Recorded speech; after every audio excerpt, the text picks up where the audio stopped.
quickly set the context for our culminating panel discussion, which is going to unfold here. The topic of the panel discussion is Empowering India for Sustainability Using Digital Financial Ecosystem. Because in order for Fintech to support the UN Sustainable Development Goals, adopting a progressive approach for developing an underlying infrastructure to support digital transformation becomes relevant, required, and remarkably important more than ever. So, to maneuver and lead this conversation, we have with us our moderator. I'd like to call on stage Mr. Navin Chandani, who's the Regional Managing Director, India and South, CRIF. So can we give a huge round of applause for Mr. Navin Chandani, ladies and gentlemen. And next up, I'd also like to announce the set of speakers, those remarkable practitioners, influencers, thought leaders who will be sharing their diversity of experiences and depth of expertise with all of us in form of very sharp, crystallized insights. I'd like to call on stage Enrico Lodi, Managing Director, CRIF.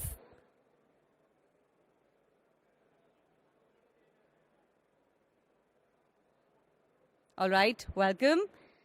And then I'd like to call on stage Mr. Nitin Chugh, Deputy Managing Director and Head of Digital Banking and Transformation, State Bank of India. And joining them on stage is Mr. Sivasubramanian, Ramann, Chairman and Managing Director, Small Industries Development Bank of India. And finally, Mr. Shetty, Head Digital Business and Transformation at Axis Bank. A big round of applause for a stunning and remarkable lineup of our speakers, thought leaders, influencers who will be sharing their perspectives with all of you. So over to you, sir. Do I need to use this also? Yes, sir. Okay. You will need to, yeah. Okay. A very...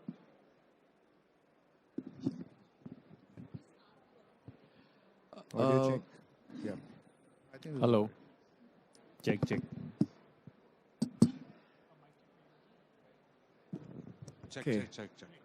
Okay, great. A very warm welcome. Most of you have already been here yesterday. Today we are the fag end of the day. But I'm super excited to be moderating a panel with stalwarts in our financial service industry. We have a mix of, the panelists who are both from India as well as in abroad. We're going to be talking about three things: sustainability, financial ecosystem, and digital. The idea is how it comes together. I think that is something which we want to deep dive into. It's a very new, evolving subject. And in order to, set the tone, I would like to invite actually Nitin to share his thoughts on what sustainability actually means. A lot of us use the word sustainability, ESG. We talk about various things, but if you can demystify what this means, that'll be great for the audience, and then we can deep dive. Thank you, Navin. Pleasure to be here.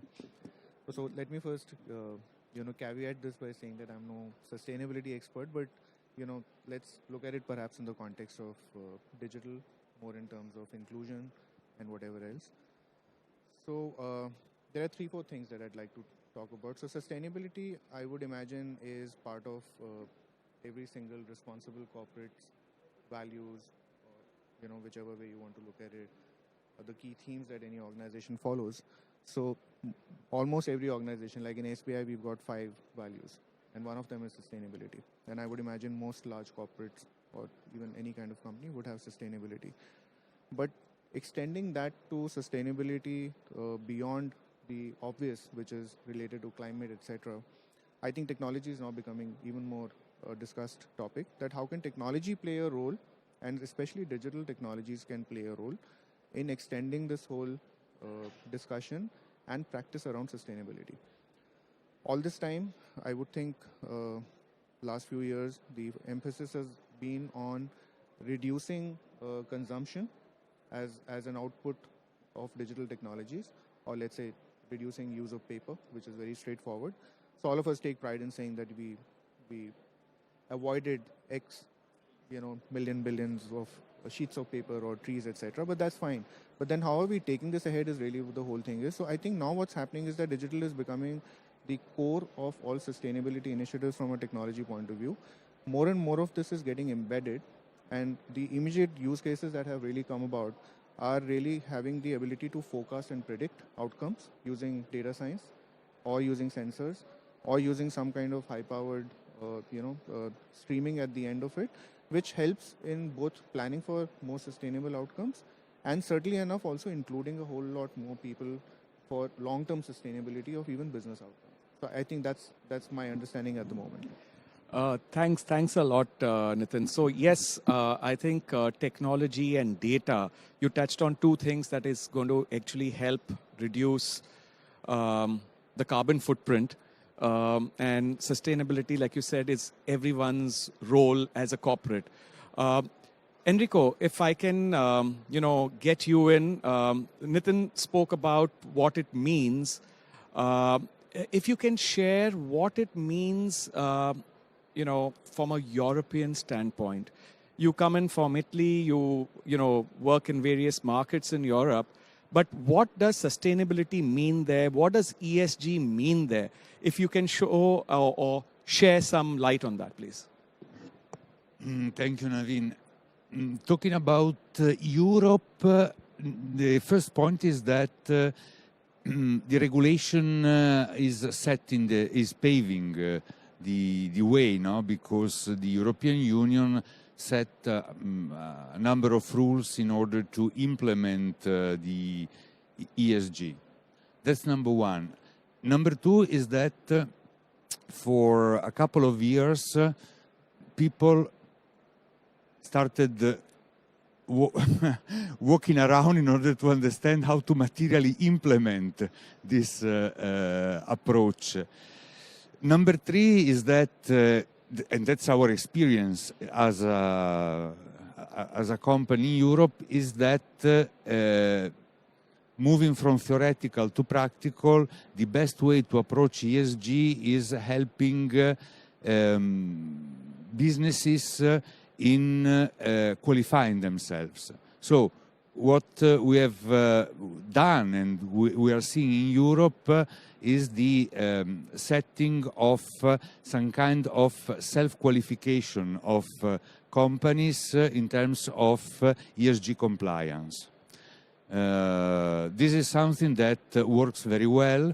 There are, for example, big corporations having hundreds of suppliers that call the suppliers in order to qualify in terms of ESG. Company like us, we do provide the platform where the suppliers can qualify filling in a questionnaire. The questionnaire generates a score, an ESG score, and this ESG score can be spent in the ecosystem by the company. And the first way it is spent as a supplier, it is spent to the corporation, in front of the corporation who these suppliers serves. But this kind of certification can be spent in the ecosystem anytime it is needed. So this is a practical example on how ESG can be materially implemented. So I will reiterate what he mentioned. He said that there are corporates, like Nitin mentioned, not necessarily financial institutions, but corporates who want to embark or have already embarked, because in Europe it's ahead of us, in trying to get their supply chain actually certified or scored or ranked on ESG. What I would like to do is, who are these suppliers? And the supplier chain is usually, I think, MSMEs. And we have, Ramann over here. And I would like to invite him to share what he believes MSMEs and India, because I know the regulation is yet evolving. There is nothing that is in place, but it's such an evolving, and more importantly, I think I would say a differentiator that MSMEs in India if they become compliant and also think about sustainability overall, it will help the entire ecosystem. And from a financial service perspective, what do you think we, from a fintech perspective, what we can do in this journey? So, thanks, Navin. It's a great topic. You've brought in three terms and they all sort of fit into each other.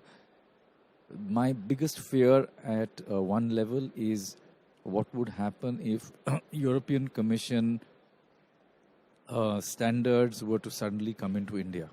So we're all aware in this room that the West, especially Europe, is much ahead of the rest of the world when it comes to introducing standards for ESG, and in the ESG, it's really the E part, which is being focused upon for very good reasons, as we all know.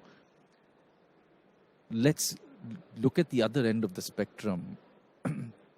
In the area in which microfinance institutions work, in fact, Navin and CRIF, they do a great amount of work in collecting the data of microfinance institutions. They are really looking at giving money to that section of society where it is all S. So in India, we have been doing the S part very well for a very long time. We have been doing, the empowerment of women, the number of women entrepreneurs that are getting finance, maybe just in the MFI industry, far outstrips anything else that's happening in other parts of the world. So as far as, the MSMEs are concerned, they range from the very small to a company that's got turnovers of about 250 crores. Where do we really, start this entire aspect of bringing in the understanding of ESG? So as I said, when SIDBI does any work in the ecosystem, we are certainly taking care of a lot of the S part, and there I link in the SDGs, because the SDGs are an easy way of figuring out where is it that you're really coming out in terms of impact. So the biggest fear, as I said, is the E part in India. We know that MSMEs are burning coal furnaces to, get their, metal to melt and create it into whatever they are creating as artisans. Now, that's a very small example, but a huge possible impact on the environment. How do we get them to move when there's really no incentive for them to do so? There's nothing in terms of a gas linkage or any other alternate fuel. So, just think about it, that if in a couple of years we were not to take action today, you might just have some standards that are imposed upon the industry in India, and you'll probably end up, unable to export whatever little you're exporting today. The supply chain is a great way of making this happen, because the ability for large entities in India to get their supply chains to become sensitive to ESG is a great, and I think one of the easy ways of going about it. From a SIDBI perspective, I would look at providing cheap credit to large buyers to be able to pass on that credit to their suppliers, and in some manner get them to start working on better ways of manufacturing. So I think I'll stop there. No, thank you. I think this is the second point. The first point was what Enrico mentioned, large corporates looking at the supply chain. And now we see a financier, a bank, who is looking to provide probably a few bips, which is cheaper if they are embarking on that journey. So, that brings about how this comes together. I would like to get Samir in. Samir, you are part of a team, a council in Axis Bank on ESG. Just, further deep diving into the topic, because you're also looking at digital. How do you see this for entrepreneurs, the small businesses? What can we do digitally to improve this sustainability, ESG growth within, banks? What are your thoughts around that? Yeah. So Navin, firstly, thanks for having me here, and a good evening to everybody here as well. So I'll come to your question, Navin. Maybe I'll take a little bit of a digression, Sure. because ESG is close to personally my heart, but also to our bank. So for us, ESG is in multiple parts. The most obvious one is the environment part, wherein, as Nitin said, as an example, last year we saved 20 million sheets of paper, 245 tons of CO2 just by being digital. But that's just one part. The bigger influence banks can have on ESG is by promoting sustainable finance. So as an example, we have a public commitment to incrementally disburse 30,000 crores of loans to ESG positive companies in the next 5 years. And so on. And there are many other sub-targets as well. So there is the environment part of this, where actually a big part of banks' contribution will come from what type of companies and what type of entities they are financing, both on the negative side and on the positive side. We have, by the way, stopped financing a large number of ESG negative industries. Second is sustainability. Sustainability obviously is in many formats. But one thing that, or actually two things that we picked up is, one, the workforce, which is making sustainable for employees, and they're particularly looking at the contribution of women in the workflows, and also contribution of all kinds of, like, diversity in its truest form, right? And this is in simple things. As an example, healthcare benefits in our bank were available to immediate family, which means parents, spouses, or children. Now healthcare benefits are also available to partners, and same-sex partners, and so on and so forth. It's just very simple things like this which make the workforce more sustainable. Earlier, if you were opening an account with the bank, you had to say Mr., Mrs., Miss. Now you have, like, you don't need to necessarily kind of state your gender. So it's simple things like that, and bringing in kind of particular focus on diversity in the workforce, that works. And the G is the governance. So as an example, we have a ESG committee of the board, and we are the first bank actually to have it, and that brings specific focus into ESG. And I think kind of a combination of all this is what can drive ESG forwards.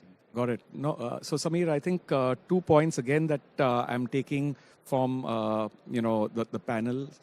The first one was even urban, rural. The second, you said diversity. So these two are important. Here, Nitin, I would want to again get you in. How should a financial institution, may it be a small fintech, may it be a large bank, may it be a mid-sized NBFC, it could be a microfinance company, how should a financial institution think about ESG or sustainability overall? What should be the thought process? Because I think, like you said, it's evolving, it is new, but what should they be thinking about? See, I think anybody who's getting into business now as a new entity, whether a bank or an NBFC or a fintech, and especially fintech, since we are in the fintech environment right now, if we are not setting up the business with a sustainability set of objectives around ESG and more specifically around sustainability by use of technology, maybe some standards like in Europe will come, or better standards will come in India. We have a reputation for doing that also. And certainly you will find that that business is unviable. It doesn't stand scrutiny of any regulatory framework or any kind of that kind of a framework. So 2-3 things, again, more as example than anything else. Now there is a huge move towards cloud. Okay. Now there is a debate in the CTO community, for example, that is cloud, data centers in cloud, are they more energy efficient? Are they more greener than, on-prem data centers? By all means they are. Just for the fact that the design is such that you consume only when you need to consume. You are not consuming energy when you don't need to consume. And that energy is passed on to somebody else. So it's like a grid balancing that happens in electricity distribution. But the same thing is coming in data centers. Cooling, again from a data center point of view. Now what do we use for cooling? We obviously use air conditioners for cooling. But people are thinking of digging deeper or even going to colder regions, which sometimes is unviable.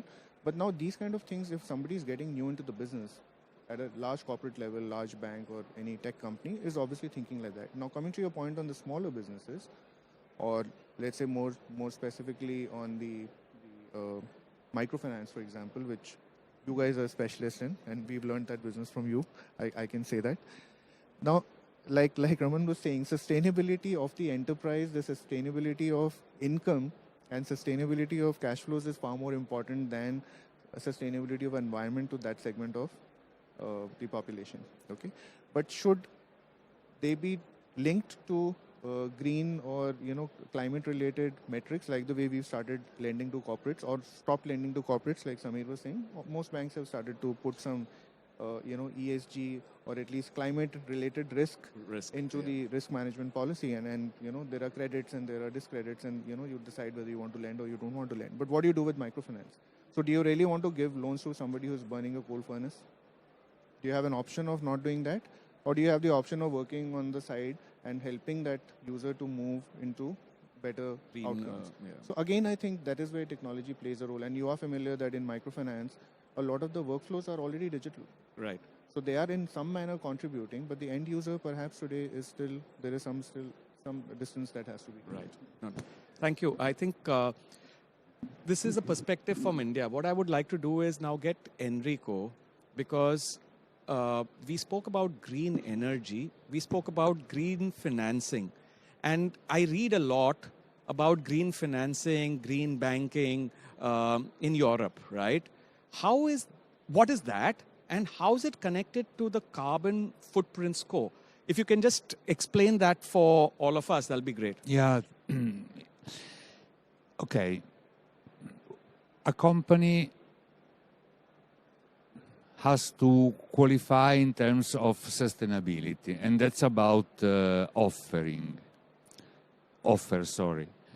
The other angle is, as an individual, based on the choices I do make, so the angle of demand, I can,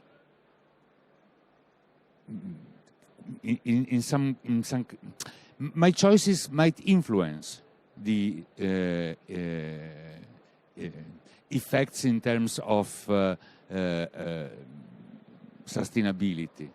So, a simple example coming from the European experience is the introduction of what is called the carbon footprint score. So, the answer to the question, my choices as a consumer, what kind of impact do have as generation of carbon dioxide equivalent? Anytime I do buy something, I do generate a certain level of carbon dioxide equivalent. So, number one is about awareness.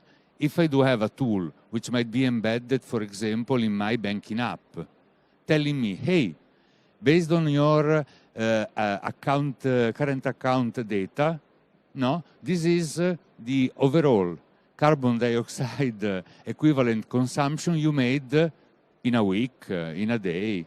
And that's number one, awareness. Number two is from awareness to behavior. So maybe next time, instead of buying this, I can buy that, knowing that this different choice might have a lower impact in terms of carbon dioxide equivalent generation. So, at this point in time, we do close the loop. Because we have behaviors as consumers that might drive a qualification of companies in order to make the ones more involved in investing in sustainability rewarded by the choices of consumers being able to understand the effect of their choices in terms of sustainability.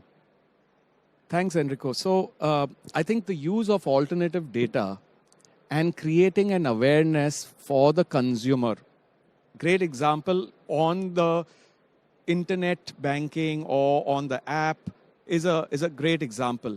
But that would mean some amount of alternate data that could come in through digital, through open banking, and it's marrying, I think, financial services to an extent also via consent, better understanding and giving that awareness back to the consumer, right?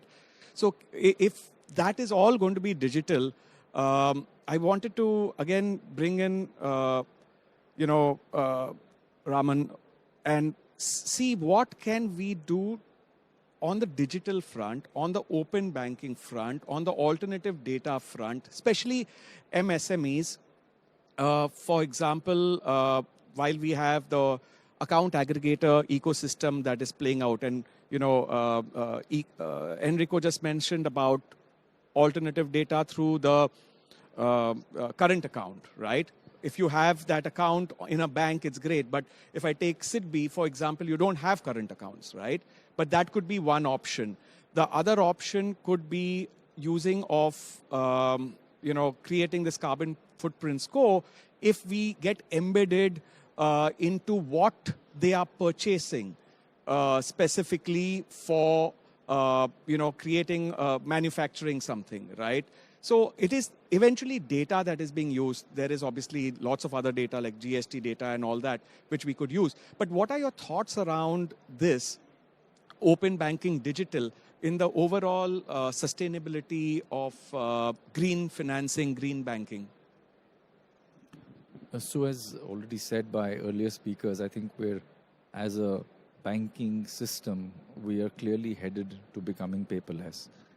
I honestly believe that, if on this stage we can commit once again to all of you that as bankers we will become paperless, we'll do a great service to this country in terms of just driving it towards a greener country.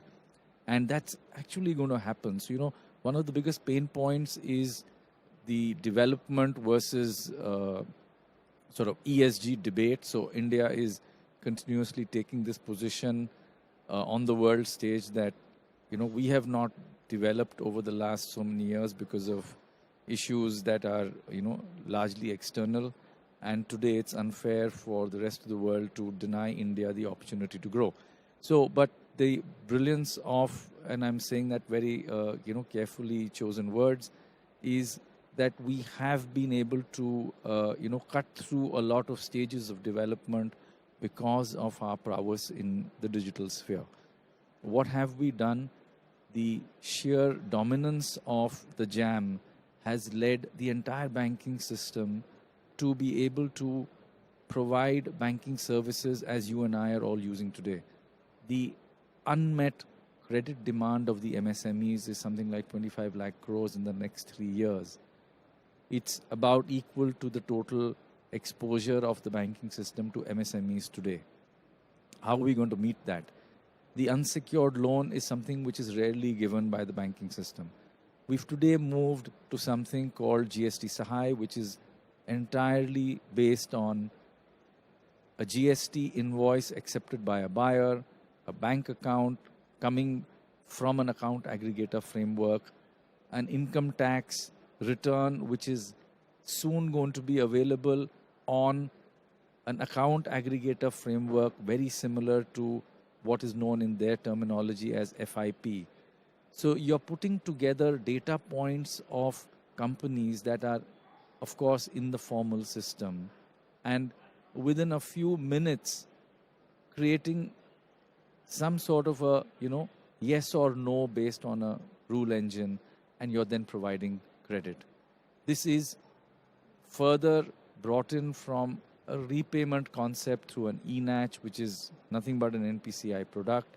And therefore, you have the sanctity of an entirely digital process, giving a loan and ensuring a repayment, on top of which there is now a seamless integration to what is known as the guarantee scheme for MSMEs. And that will provide 75% of the, guarantee for a loan if it were to go bad. So, I'm trying to put together the ability of the entire banking system. It's not just banks, it's NBFCs, to be able to provide seamless credit at small ticket sizes. So this could be 10,000 rupees, it could be 1 lakh, it could be 5 lakhs. But these are unsecured loans which till yesterday were not really, sort of talked about. A few people are doing it on the consumer side, but then that's a totally different story. We're talking about, business loans. And it's the business growth engine that's going to take India forward. We're also bringing out a score. So many of you might be aware there is something called a CIBIL score or a bureau score. These scores are available for the commercial sector too. We're now fitting in a bureau score along with triangulation of data from the same set of GST, bank, income tax, MCA if needed, and we're coming up with a fit rank. So, very soon you'll be able to offer a very highly tested and well regressed rank. There's a bureau rank, there's a fit rank, and it's being called fit rank. Between the two of them, there'll be a probability of default, which bankers could freely use for just deciding whether to give a loan or not and how much of a loan to give. So, we are hurtling towards a much better way of giving credit. And that, I think, is really going to take us, on the ESG scale, several notches higher than probably where we are today. The carbon footprint part, frankly, is difficult areas to sort of tread, but I think we have to make the best of what we can in terms of, the technology that's available, in terms of, working with the clusters and the industry associations. SIDBI's got a huge cluster development program. We're trying to make that into green. Just a case in point, Moradabad, famous for its brass works, works entirely on coal kilns, and it's sort of the worst example of ESG. We're trying to work with the ecosystem to convert all that coal furnaces into gas. It's a huge project. It's just one amongst probably, several hundred projects like this in the country. Thanks for sharing this experience. And, I think you touched upon paperless, you touched upon digital, you touched upon specific clusters, and you touched upon possibly remote areas of the country, but all were related to entities. So I want to move from entities to consumers, and that's where I want to bring in Samir. Samir, digital, and all of us are, over here, 7,000 people today, virtual, hybrid, everything is working well. We are lucky and privileged to have this on a digital platform, wearing what we are wearing. You otherwise would see in movies where people are dancing without hearing music. It's, their own private music happening. But what about the semi-urban? What about the rural? I know one of your teams is kind of focusing on that. A lot of banks have already focused on that. But from a digital perspective, what are we doing to increase sustainability around semi-urban and rural at Axis? Yeah. No, thanks again, Navin. So look, I think what we call Bharat Banking is a major priority for us. Again, the sustainability angle there is from a economic development, which is how do we kind of ensure livelihoods kind of an angle, right?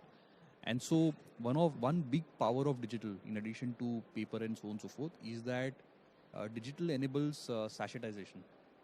So earlier, if you had to do a ticket size of 100 to be profitable, because you make it digital, maybe you can do it at 20.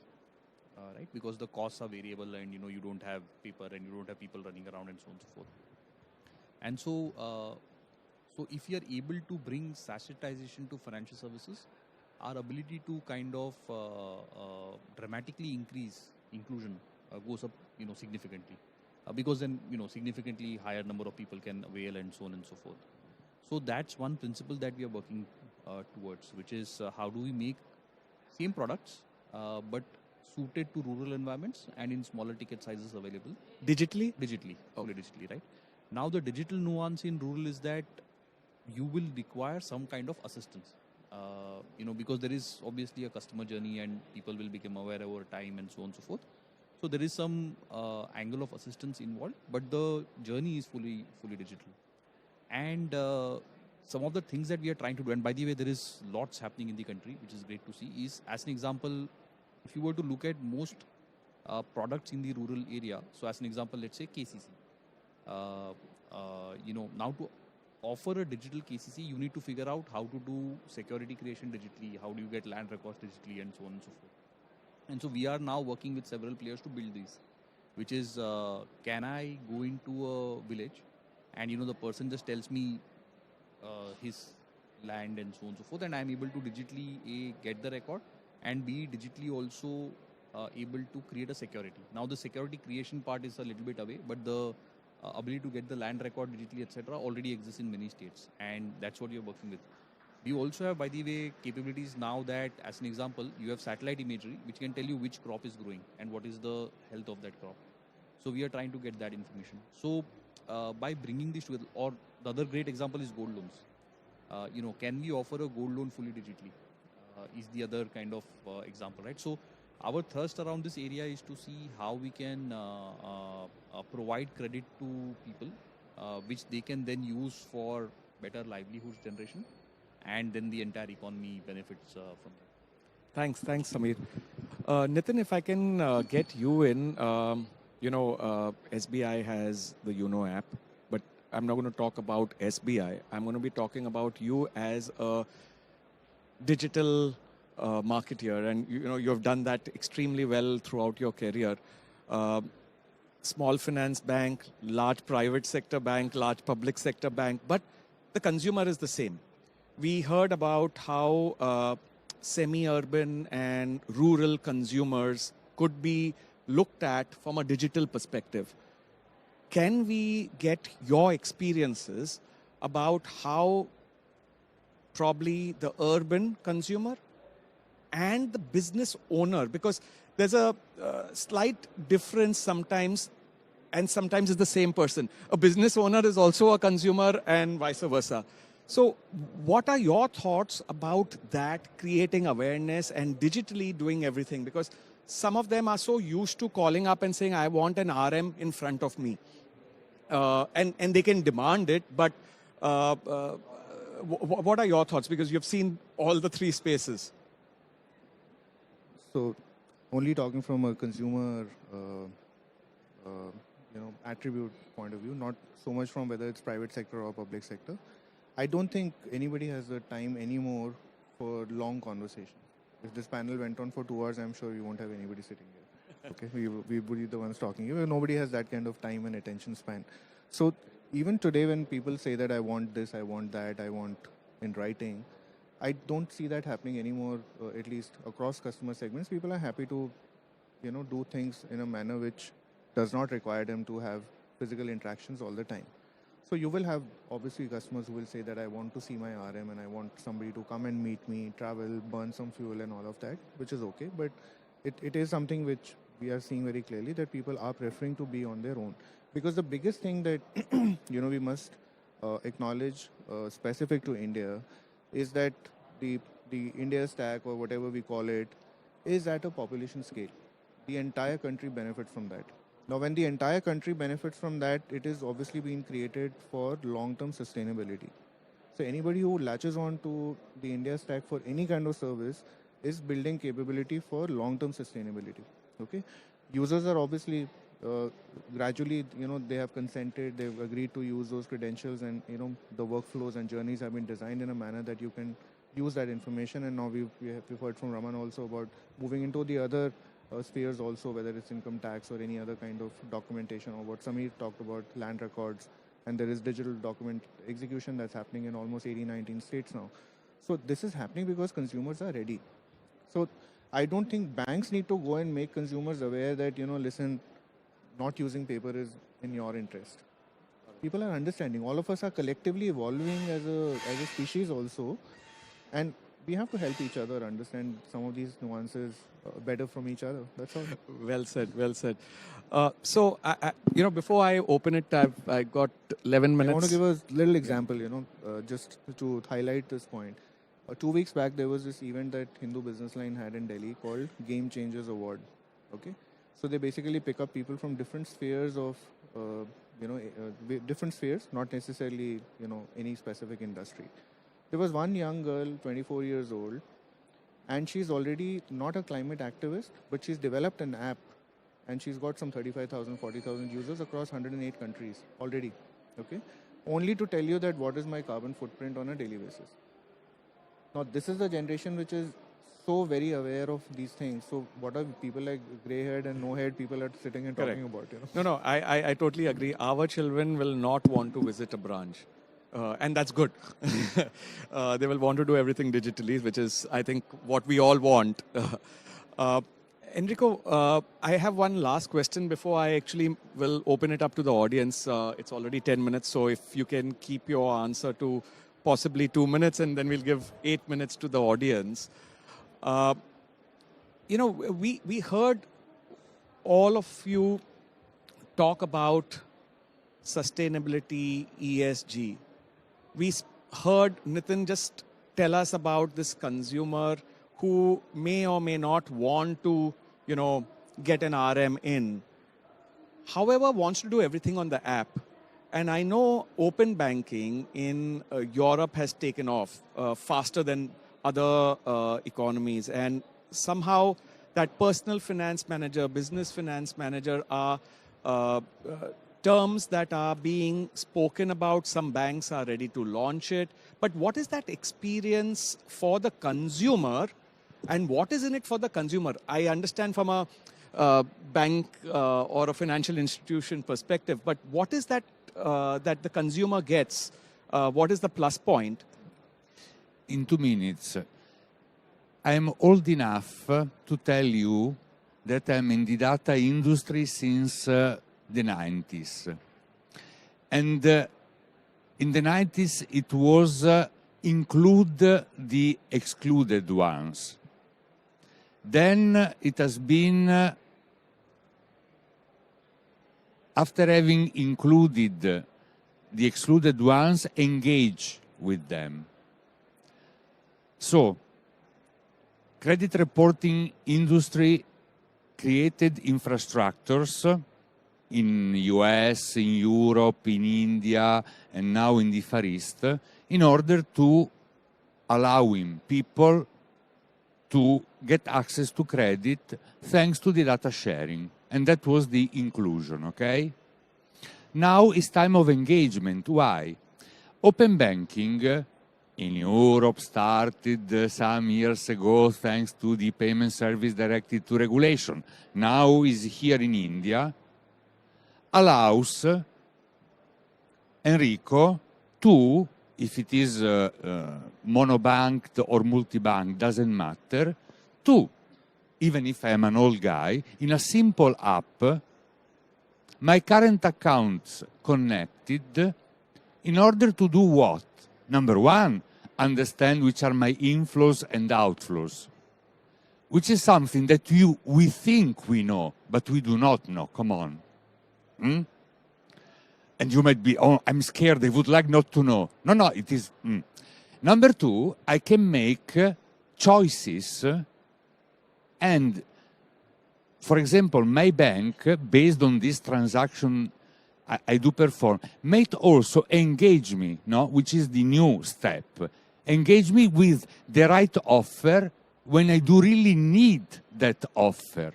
Not, pump me the offer that the bank want to sell today to the customer audience. No, customized to my real need. That's engagement. And this is the big revolution that financial management and business financial management, personal financial management and business financial management apps can offer. Easy. It is not rocket science.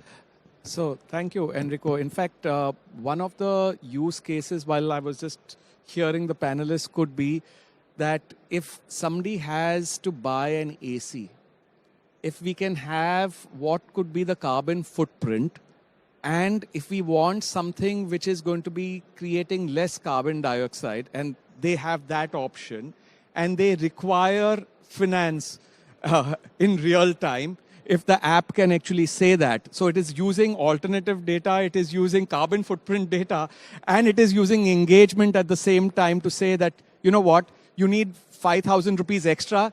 Here is an option. I'm giving you a credit for X number of days and move on. So yeah, I think digital is going to be helping sustainability. And before we actually close and say thank you, I wanted to open.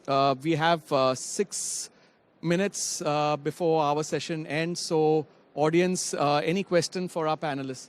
I think there is one there.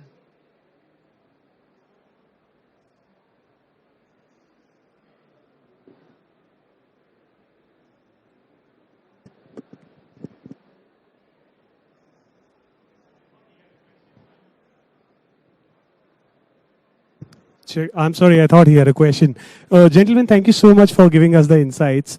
Though we know that in the banking ecosystem, creating an account, depositing money, and everything has gone digital to a larger extent, just wanted to understand out of curiosity, how far are we from claiming the money in a particular death case? How can we make it possible digitally, or what are the roadblocks, if any, in that process?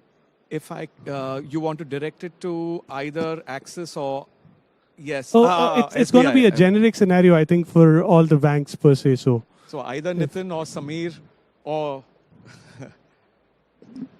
it actually depends on what is the claim. So in the banking system, I think it's a matter of a legal documentation, which is fairly simple. And in the capital market situation, it's about the joint ownership of a DBAT account. So I really didn't understand why there should be a problem, because the digital flows are anyway in place. So it's more of a legal issue. Now, if you're talking about better digital and smart contracts, I'm totally with you. We need to probably completely reconfigure the way contracts are taking place, such that upon a particular event happening, it's virtually like a blockchain, where event happens, it is notified, validated, and then it triggers a payment. So if that's the point, you've got a great point. There's a lot of work that can happen in that space. Thank you. There was a question up front, yes? Hello, sir. It was very grateful to see you, all the legends of here, actually. So I'm Deepak. I'm coming from True Balance, actually. So I had one small thing about empowering the entire digital ecosystem, actually, over here. So this question is not for our Indian people, actually, because we have been developing this, and we have been making people to go more financial ecosystem, where we are building this PAN and Aadhaar card and making them everything digitalized. But this question is more over into the futuristic for what 10 years further is going to happen. So Navin, sir, it could be you, and Enrico, for this question could be you, two people, actually.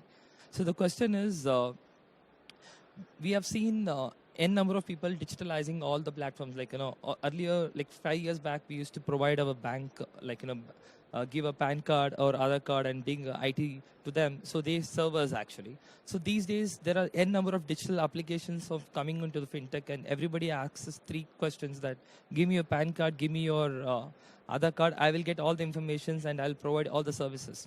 So this is exactly is happening, and I see this trend can go with another 10 more years, what Enrico exactly said, actually. But where do you see ourselves in 10 years, so that we should not make certain mistakes which digitalized applications are taking advantage, where we trust bank more than digitalized people, actually, which is the application. So if you can tell us what is happening in Western countries, like South Korea is happening around, UK is happening, US is happening, where people have digitalized everything. If you just enter the mobile number, they get every information.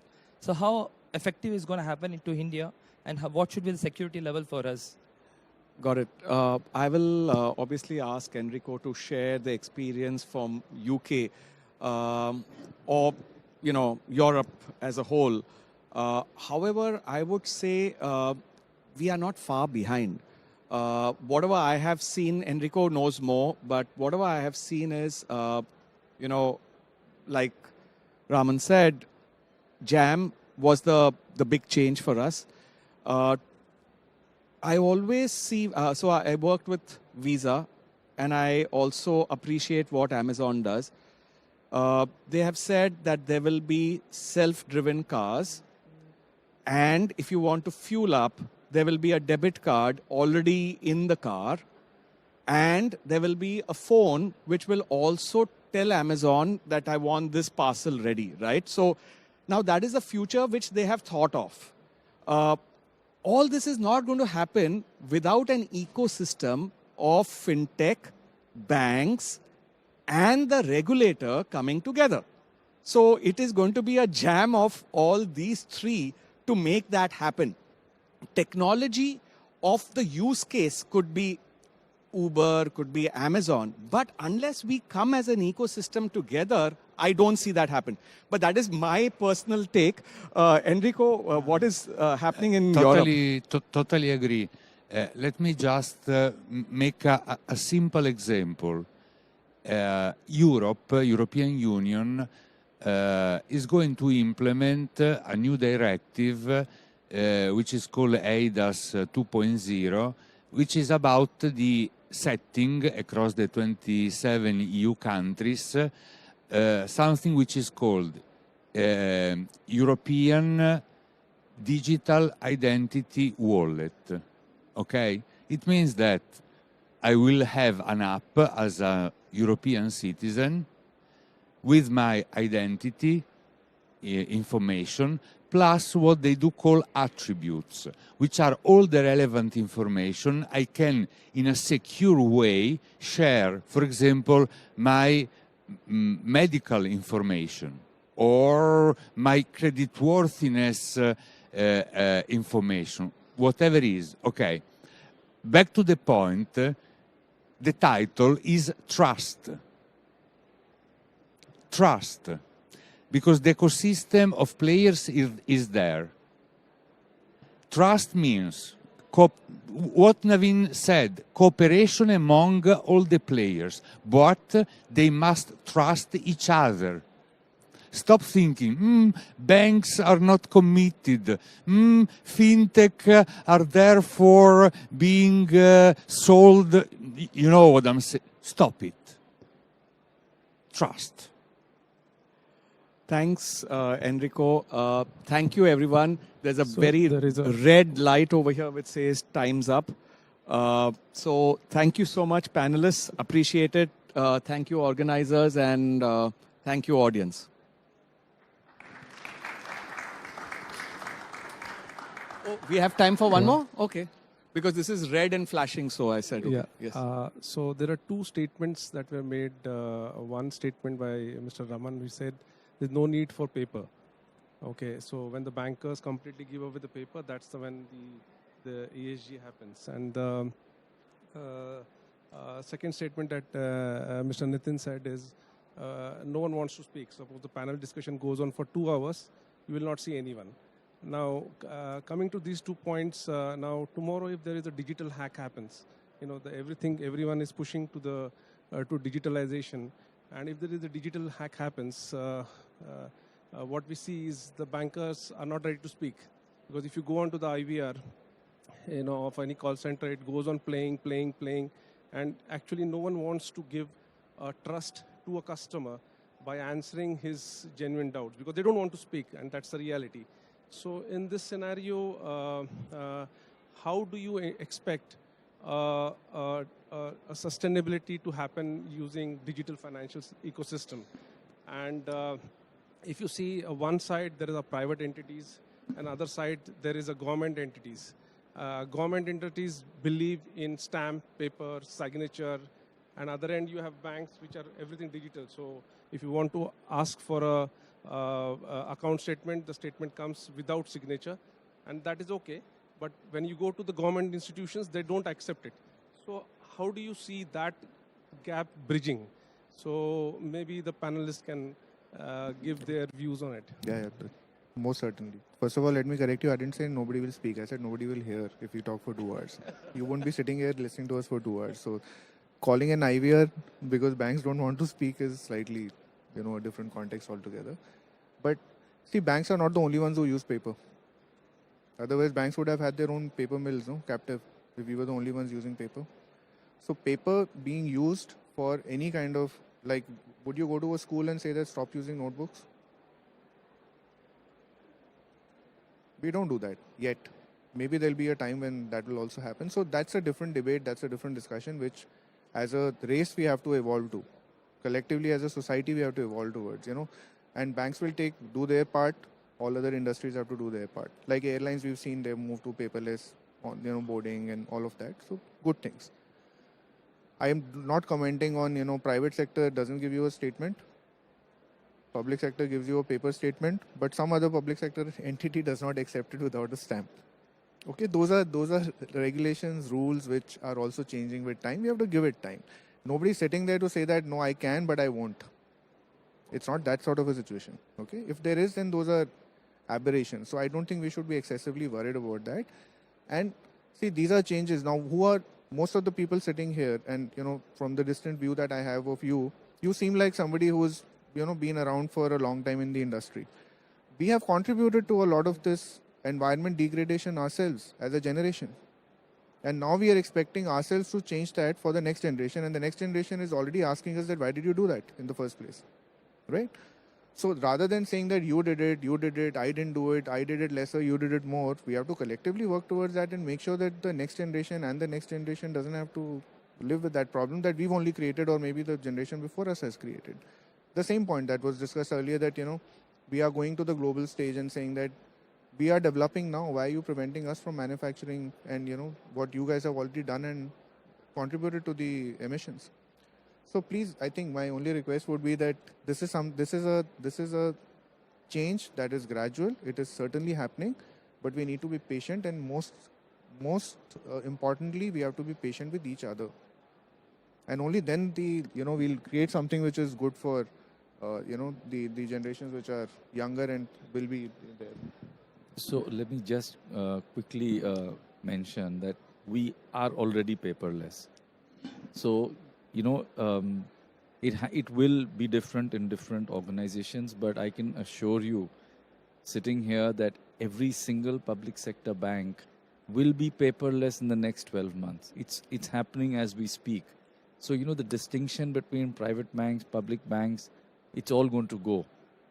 Between what Nitin was talking, digital execution, stamp paper is completely digital. Today there is a EBG. You don't need a bank guarantee on a piece of paper with stamping. All that is completely done. State governments have bent over backwards to make themselves digital. So it's a complicated country, but in that complicated country, we've managed to chart a course which is actually going in the right direction. So again, do push wherever you are, whichever financial institution, push them for becoming digital is my only suggestion to you. Very well said. Over to you. Thank you, everyone. Really appreciate it.